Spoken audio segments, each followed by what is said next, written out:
Hey YouTube, I just wanted to show you guys what I've been up to for the past little while, and it's something that I've been actually wanting to do for a long time, but I was a little intimidated. I thought it was going to be a lot harder than what it actually is, but when it actually comes down to it, it's pretty easy. What I'm talking about is sprouting, and I've been sprouting some of the grains that I've had in long-term storage here for quite a while.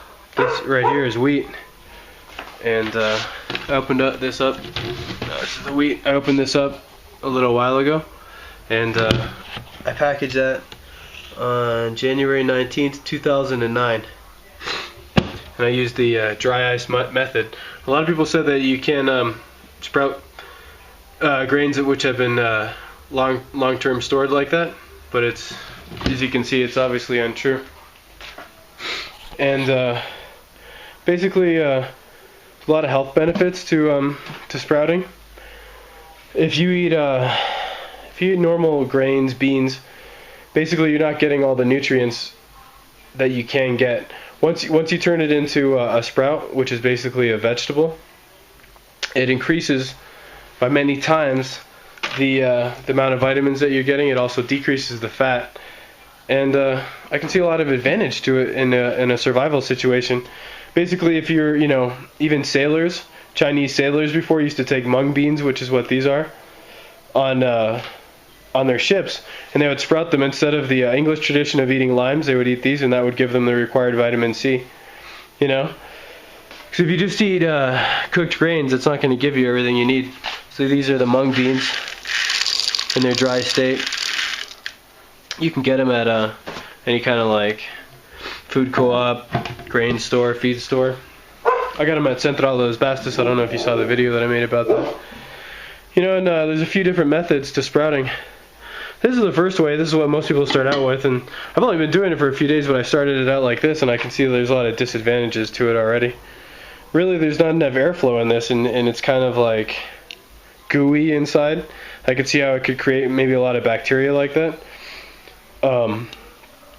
And it's also very hard to clean. It's more, if you're doing a lot of it, you have to fill these twice a day, and it becomes a pain, and then cleaning all these afterwards is a pain. I found it a lot easier to do this. I just got this cheap sort of thing from a dollar store, and put it in a Pyrex container.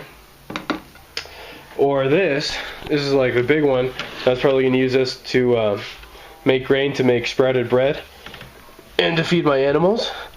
Basically, I just drilled a bunch of holes in the bottom and the sides of this bucket, right? And then it goes in the other one. And then I put this Tupperware as a spacer so they won't lock together, and to give it a little bit more airflow. And what you do is you start out and you soak them overnight. Okay? You soak them overnight, then you drain it in the morning. You let it sit until the evening, then you just rinse them. And either you can rinse them like this, just with pouring water in there, and obviously the holes that I have there are to drain it. You can see that. That's going to clean them, because actually the sprouts create a toxin, so that animals in the wild won't eat a sprouting plant. It can be somewhat toxic, so you need to be rinsing it off and to rinse the bacteria off. Some people even talk about adding hydrogen peroxide in there to inhibit mold growth. So you can see that's straining through there. Another way that you could do it, and so it would be especially good if you're in a SHTF situation, you didn't have much filtered water, just spray them down. That'll keep the sprouts growing. These are mung beans, and they're going to grow quite a lot more. As you can see, though, they already have sprouted a little bit. And then these are just some old seeds that I had, like cucumbers, peppers, stuff like that. They're starting to sprout too. Now you need to be careful if you eat a lot of sprouts. If you were going to use this as a main component of your food stockpiles, which I'm planning on doing, that you don't eat too many raw ones. From what I read, you can eat some, and especially alfalfa and salad sprouts, things like broccoli and radishes, you would have no problem eating those raw. But if you eat a lot of beans and wheat raw, you might end up with issues of toxicity from what I was talking about, how they have like a defense mechanism against animals. So pretty much you're going to want to cook them. And I'd say if you're going to eat them raw, which I'm planning on doing, you want to like bleach them, you know, soak them in a concentration of iodine or bleach in order to disinfect them, you know, because you have to realize they did come from a field and who knows what's in there, right? Anyways, when I'm done with this, what I'm going to do is dehydrate that in my dehydrator here. And then I'm going to make bread out of it. And I'm going to feed it to my animals, to my dogs and my chickens. You know, I'm just trying to get ready.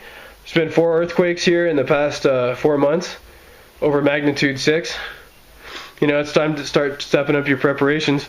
You know, the United States, not much better. You're in a long-term drought.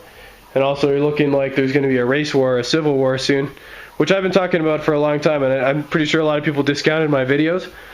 But, you know, it seems like the United States is going to break apart and balkanize. Maybe not right away, but it's coming. You need to start getting ready. And, you know, it's great to have guns and everything like that, but you need to know how to use your grain stockpiles, which is the cheapest way to stockpile up on food. You know, and you can, if you store grain like this with dry ice, talking, you know, I would say at least 10, maybe 20 years of useful life out of that. And it's very inexpensive. The good thing about this, you know, you don't necessarily need to cook it. So you can save on fuel if you're running low on fuel, and not alert your neighbors to the fact that you have food and that you're cooking. There's a lot of advantages. Gives you a lot of vitamins, different options. You can have fresh vegetables without having to have a garden outside. It's very cheap. A lot of people have calculated that sprouts equal out to about 25 cents per pound for vegetables, which is very, very inexpensive. That's why I'm doing it right now. You know, to get ready and learn, and also to save money. Let me know what you think about my ideas of sprouting, and if you have any other ideas or what you think. Also, another thing with these mung beans is that they recommend that you keep them covered. Pretty much all other sprouts, they need light. These ones prefer the dark. Alright, thanks for watching.